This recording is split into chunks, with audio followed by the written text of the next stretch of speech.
ರೈತರ ರಕ್ಷಣೆಗೆ ಸರ್ಕಾರ ಬದ್ಧ. ಎಲ್ಲ ಸಂದರ್ಭದಲ್ಲಿ ರಾಜ್ಯದ ಹಿತ ಕಾಪಾಡ್ತೇವೆ.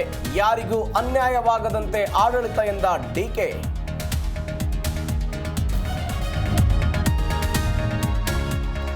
ಕಾವೇರಿ ವಿವಾದಕ್ಕೆ ಮಾತುಕತೆಗೆ ಪರಿಹಾರ.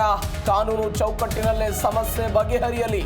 ಸಭೆ ಬಳಿಕ ಸಂಸದ ಯದುವೀರ್ ಹೇಳಿಕೆ.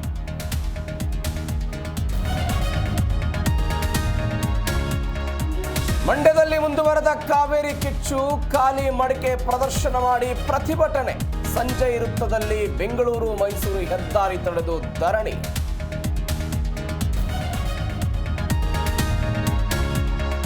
ಅಲಯನ್ಸ್ ಕಾಲೇಜು ಮೇಲೆ ಪೊಲೀಸರ ದಾಳಿ. ವಿದ್ಯಾರ್ಥಿಗಳ ಗಾಂಜಾ ಸೇವನೆ ದೃಢ. ಆನೇಕಲ್ನಲ್ಲಿ ವೈದ್ಯಕೀಯ ಪರೀಕ್ಷೆಗೆ ಒಳಪಡಿಸಿದ್ದ ಖಾಕಿ.